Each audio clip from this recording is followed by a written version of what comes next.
लेकिन इसका कोई पक्का रिकॉर्ड नहीं रहता। दूसरी तरफ लिखी हुई बात एक सबूत की तरह होती है, जिसे कभी भी देखा जा सकता है।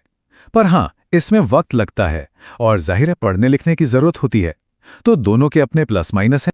और फिर आता है सबसे मजेदार तरीका, अमौखिक संप्रेषण, यानी बिना कुछ बोले बात करना। कभी सोचा है ट्रैफिक लाइट के बारे में? लाल, हरी, पीली बत्ती, कोई शब्द नहीं, पर मतलब एकदम साफ है।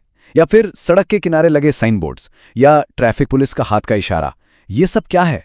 ये अमौखिक संप्रेषण ही तो है। और कमाल की बात यह है कि ये इशारे हर कल्चर में अलग हो सकते हैं। कहीं सिर हिलाने का मतलब हाँ है, तो कहीं ना भी हो सकता है ना इंटरेस्टिंग? तो हमने संप्रेषण क्या है, कैसे होता है और इसके तरीके क्या हैं, ये सब समझ लिया। अब चलिए इन सारी बातों को आज की दुनिया के एक बहुत ही रेलेवेंट एग्जाम्पल से जोड़कर देखते हैं। बात करते हैं ब्लॉगिंग की। तो ये ब्लॉग आखिर होता क्या है? सीधी सी बात है, ये एक तरह की ऑनलाइन डायरी या वेबसाइट है जहां कोई भी अपने विचार, अपनी जानकारी, अपनी भावनाएं दुनिया के साथ बांट सकता है। और पता है, ये लिखित संप्रेषण का एक ऐसा मॉडर्न रूप है जिसने कम्युनिकेशन को डेमोक्रेटाइज कर दिया है। अब अपनी बात कहने के लिए किसी बड़े अखबार या चैनल की जरूरत नहीं है। अब अगर कोई ब्लॉग बनाना चाहे तो कुछ टेक्निकल चीजें लगती हैं।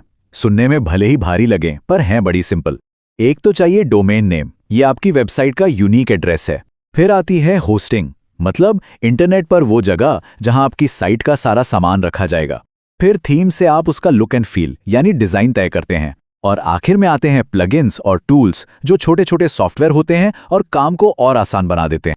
इसको और आसान बनाते हैं। डोमेन नेम को ना बिल्कुल एक फोन नंबर की तरह समझिए। जैसे फोन नंबर से कोई हम तक पहुंचता है, वैसे ही डोमेन नेम लोग हमारी वेबसाइट तक पहुंचते हैं। ये हमारी ऑनलाइन पहचान है। तो आज की पूरी बातचीत का निचोड़ क्या है? यही कि संप्रेषण का असली मकसद सिर्फ सूचनाओं का लेन देन नहीं है।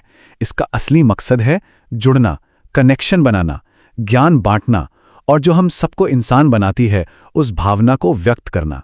चाहे हम आमने सामने बात कर रहे हों या कोई ब्लॉग पोस्ट लिख रहे हों, असल मकसद हमेशा एक ही रहता है, जुड़ाव।